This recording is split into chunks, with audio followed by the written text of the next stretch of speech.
Pada malam itu, Maulana Syekh masih berada pada Umi di Gedeng atau rumah dalam kompleks madrasah. Jarum jam menunjukkan angka 9 lebih.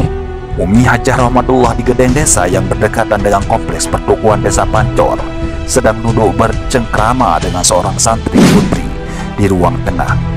Tiba-tiba menyelononglah seorang yang tidak dikenal langsung masuk ke kamar tidur Maulana Syekh.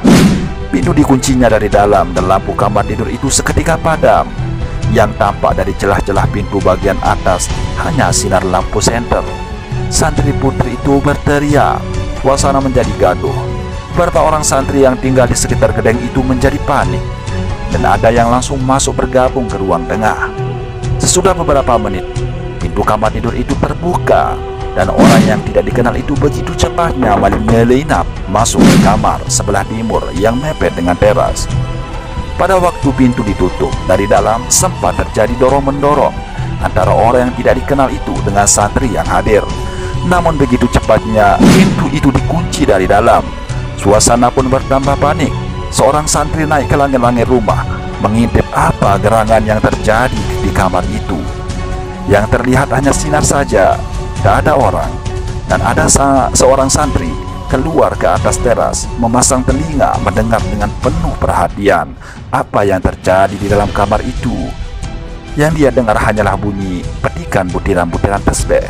Dan setelah petikan berjumlah kira-kira 99 kali, terdengarlah bunyi tasbih dihentakkan. Mendengar itu, yakinlah santri itu bahwa orang yang tak dikenal itu bukan orang yang jahat. Bunyi petikan butiran-butiran tasbih itu terus berlangsung.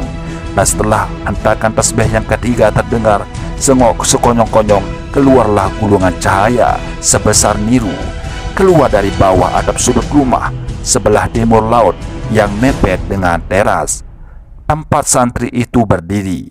Gulungan cahaya yang terang benderang itu kemudian melesat menuju Rinjani. Menyaksikan hal itu, saya terkesima. Cerita santri yang dahulu berdiri di teras itu sebagai seorang santri yang tinggal di kompleks Gedeng, Maulana Syekh, dan kamar tidur saya meskipun berada di luar bangunan induk Gedeng tetapi bersebelahan dengan kamar tidur beliau. Saya tahu persis kebiasaan-kebiasaan beliau. Bila situasi sedang genting, beliau berwirid tanpa suara dengan memetik butiran-butiran tasbih. Dan sesudah cukup dengan 99 tasbih itu beliau hentakkan. Kadang-kadang beliau ulang sampai 7 kali. Sesudah itu barulah terdengar wirid beliau. Demikian sambung santri itu. Selanjutnya dia bercerita, sesudah menyaksikan gulungan cahaya yang melesat menuju Rinjani itu, saya masuk ke ruang tengah. Kemudian bersama-sama dengan santri yang lain, kami membuka pintu kamar itu dengan paksa. Sesudah pintu terbuka, kami periksa semua sudut kamar, tetapi tak ada seorang pun yang kami temui. Maka yakinlah saya bahwa orang yang tidak dikenal itu adalah Maulana Syekh sendiri. Santri yang bercerita itu adalah Mujahidin, Jenggi, Lombok Timur.